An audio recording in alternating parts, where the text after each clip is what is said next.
আর ছিল Bangladesh police, Bangladesh BGB, Bangladesh সেনাবাহিনী এবং বাংলাদেশের প্রশাসনের কর্মকর্তারা যারা আছেন তাদেরকে প্রত্যেকে 45 কেজি আম দেওয়া হবে। মানে এক কথায় আমরা বাগানে যে পাকা হিসেবে আম কিনি সেই পাকা হিসেবে আম দেওয়া হবে।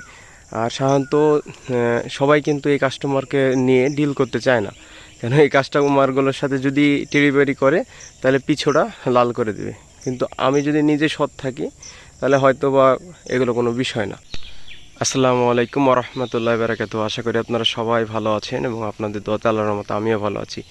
অনেক দিন থেকে নিজের ব্যস্ততার জন্য ইউটিউব চ্যানেলে ভিডিও দেওয়া হয় না, তো এই আমের সিজন শুরু হয়েছে, এখন আবার ইনশাল্লাহ ভিডিও কন্টিনিউ দেওয়ার চেষ্টা করব। তো এবার আমের উৎপাদন খুবই কম রাজশাহীতে। আপনারা ইতিমধ্যে অনেকগুলো গণমাধ্যমে দেখেছেন যে রাজশাহীতে আমের উৎপাদন খুবই কম, আসলে খুবই কম। যেমন আমি এই বাগানে দাঁড়ায় আছি, প্রায় গাছ আছে 40টা মতন, আম আসছে হাতে গোনা 7টা থেকে 8টা গাছে। এ হচ্ছে বিষয়। তো আজকের ফার্স্ট ভিডিওতে তেমন কিছু বলবো না, শুধু কোন আম কবে থেকে ভাঙ্গা হবে এবং কত তারিখ থেকে পাবেন আপনারা এই বিষয়টা আলোচনা করব। তো আপনারা জানেন যে আম ভাঙ্গার সময়সূচি কিন্তু রাজশাহী জেলা প্রশাসক থেকে বেঁধে দেয়। তার আগে যদি আম ভাঙে আর যদি সে আম ধরতে পারে জেলা প্রশাসক বা পুলিশ, সেক্ষেত্রে কিন্তু আপনার জেল জরিমানা হতে পারে এবং মানে সে আমগুলোও ধ্বংস করা হয়। এবং যে তারিখ দিয়ে আছে সে তারিখের অনেক পরেই আম পাকছে, আমরা যেটা বাস্তব চিত্রে দেখছি। তো চলুন শুরু করা যাক। যেগুলো গুঠিয়া আম, যেগুলো কোনো জাতের আম না, সে আমগুলো ভাঙার ডেট দিয়েছে রাজশাহী জেলা প্রশাসক 15ই মে, তারপরে রানী প্রচ্ছন্ন 25শে মে, তারপরে যে আমার সামনে এই যে এই গাছটা যেটা হিমসাগর আম ভাঙার ডেট দিয়েছে 30শে মে। 30শে মে মানে বর্তমানে 30শে মে বললেও 30শে মে আম পাকে না, আরও আনুষঙ্গিক আরও 5 দিন সময় নেয়। আর প্রতিকূল আবহাওয়ার জন্য আমের অবস্থা খুব একটা ভালো না। দেখেন এখানে ফ্রেশ আম খুব কম, এটা দাগ আছে, এতে দাগ আছে, দেখেন এখানে আমের দাগ আছে, আবার ওজনও খুব হালকা। মানে যেখানে গতবার আম হয়েছিল 4টে 5টা 6টাতে কেজি, এখন হয়তো ওই হবে, ওই রকমভাবে কিন্তু বাইসা দিতে হবে। এই গাছটাতেই পুরো বাগান করে একটা গাছে আম। তারপরে আসছে ন্যাংরা আম। চলেন, ন্যাংরা আম ভাঙ্গার সময়সূচি দিয়েছে 10 জুন। চলেন, আমার সামনে ন্যাংরা আম আছে, এটা হচ্ছে ন্যাংরা আম ভাঙ্গার ডেট দিয়েছে 10 জুন। এই আমটা নিয়ে সবচাইতে লাভবান হয় ক্রেতা, কেন এই আমটা পুরোটাই দরা, আঠি সামান্য পরিমাণ আঠি। যে এই একটা আমের ওজন যদি 200 গ্রাম হয়, 200 গ্রাম আমের মধ্যে আপনার খুব বেশি হলে আপনার লস যাবে 30 গ্রাম, বাকি 177 গ্রামই এর মাংস।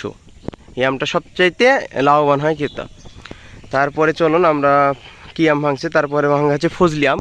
ফজলি আম অনেক বিখ্যাত একটা আম, বেশ বড় এবং রসালো, একটু মিষ্টি কম এগুলো আমের চাইতে। চলেন ফজলি আমটা দেখি আমরা। যে এই আমটা হচ্ছে লক্ষণভোগ, বা আমরা বেশিরভাগ মানুষ ডায়াবেটিক্স আম নামে পরিচিত, বা লক্ষণ আম নামে পরিচিত। হ্যাঁ, এই আমটা একটু মানে বাজারে কম টানে, কারণ হচ্ছে এর মিষ্টান্নর ভাবটা একটু কম, অন্য আমের চাইতে তুলনায় মিষ্টি কম, কিন্তু এর চেহারা হয় একদম কি বলবো পাগল করা চেহারা। আমটা পাকলে পুরোটাই হলুদ, বা আর এই যে পেটের এই অংশে লাল হয়ে যায়, চেহারাটা অনেক ভালো আসে। চলো এবার ফজলি আমের কাছে নিয়ে যাই আপনাদের।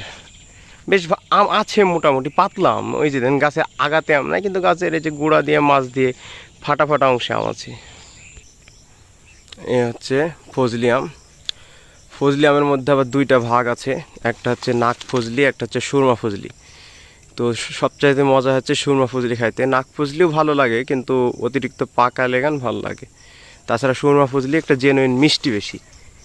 এটা হচ্ছে নাক ফজলি। এই তো এই গাছটা গোটা গ্রামের মধ্যে একটা গাছে মানে ভালো মতন আম আছে। এখানে 2টা গাছ, এই 2টা গাছেই পুরো গাছে আম। নাক ফজলি সুরমা ফজলি চিনার একমাত্র উপায় হচ্ছে নাক ফজলি যে পেটটা মোটা হবে, এই যে এই পেটটা, এই আমটা 2 সাইডে চওড়া আর মানে অনেকটা সমান। আর সুরমা ফজলি চিকন, উপর থেকে জাস্ট চিকন হয়ে নেমে যাবে, অনেকটা আমরুপালির মতনই, কিন্তু আমরুপালি হবে ছোট না, সুরমা ফজলি হবে বড় লম্বা। এরপরে চলুন আমরা আরেকটা আমে পরিচিত হই। এ হচ্ছে আপনাদের আমরুপালি। এই আম ভাঙ্গার ডেট দিয়েছে রাজশাহী জেলা প্রশাসক থেকে 15ই জুন। তো আজ থেকে কম বেশি সব আমি যেটা সবার আগে যে আম ভাঙার ডেট দিয়েছে গোপালভোগ আম আজ থেকে পাওয়া শুরু হবে। এটা হচ্ছে আম্রপালি আম। এই তো ধরে আছে, মাটির সাথে ধরেছে, আমটা ভালো ধরে, প্রচুর পরিমাণে ধরে। দেখাই, এই তো মাটি কামড়া ধরে আছে। তো আজকের মতন এই পর্যন্তই ছিল। আর যাদের আমের প্রয়োজন হবে তারা অবশ্যই স্ক্রিনে দেওয়া নাম্বারে ফোন দেবেন, অন্তত আরও 5 জনের চাইতে কম দামে আম দিতে পারবো। আর এছাড়া বাংলাদেশ পুলিশ, বাংলাদেশ বিজেপি, বাংলাদেশ সেনাবাহিনী এবং বাংলাদেশের প্রশাসনের কর্মকর্তারা যারা আছেন তাদেরকে প্রত্যেকে 45 কেজিতে আম দেওয়া হবে। মানে এক কথায় আমরা বাগানে যে পাকা হিসেবে আম কিনি সেই পাকা হিসেবে আম দেওয়া হবে।